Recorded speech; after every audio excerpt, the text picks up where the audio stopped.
నమస్కారం అండి. నేను పోలవరం డిఎస్పీని.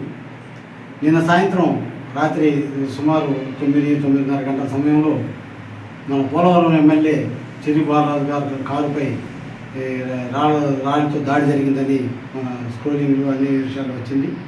దాని మీద మా ఎస్పీ గారి ఇన్స్ట్రక్షన్స్ మేరకు ఇమీడియట్గా మేము రాత్రి నేను కాంతి కుమార్ జైలు సిఐ గారు మా పోలీసు సిబ్బంది అంతా రాత్రంతా దీని మీద ఎంక్వైరీ చేసాము.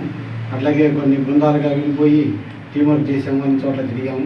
తర్వాత మార్నింగ్ దాకా అన్ని చెక్ పోస్టులన్నీ కూడా వెతికి అన్ని చోట్ల చేసాము. ఇక్కడ దీనికి ఎక్కడ ఎటువంటి పరిస్థితులు వచ్చేదని ఇలా చూసుకుంటే నిన్న సాయంత్రం ఎమ్మెల్యే గారి ఇంటి దగ్గర కారు షెడ్డు నిర్మాణం జరుగుతుందని, ఆ కారు షెడ్డు నిర్మాణం జరుగుతున్నప్పుడు ఈ కారు మీద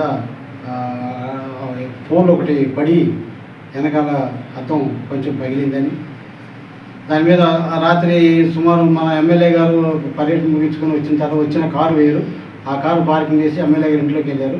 ఇంట్లోకి వెళ్ళిన తర్వాత 9 టైంలో వాళ్ళ పిఏ ఒక ఆయన డ్రైవరు ఈ పగిలిన కారు తీసుకొని చూసుకోలేకుండా బయటకు వచ్చారు రోడ్డు మీదకి. ఆ టర్నింగ్ దగ్గర బర్రెంకలపాడు నుంచి మెయిన్ రోడ్లోకి వచ్చే టర్నింగ్ దగ్గరికి వచ్చినప్పుడు ఆ స్పీడ్ బ్రేకర్ శబ్దానికి పగిలిన అద్దాలు మొత్తం ఒకసారిగా దబావన సౌండ్ వచ్చి కారులో పడిపోయి ఆ కారులో ఉన్న వాళ్ళు భయపడి వెనక రాయి దాడి జరిగినట్టుగా సమాచారం ఇవ్వడం జరిగింది.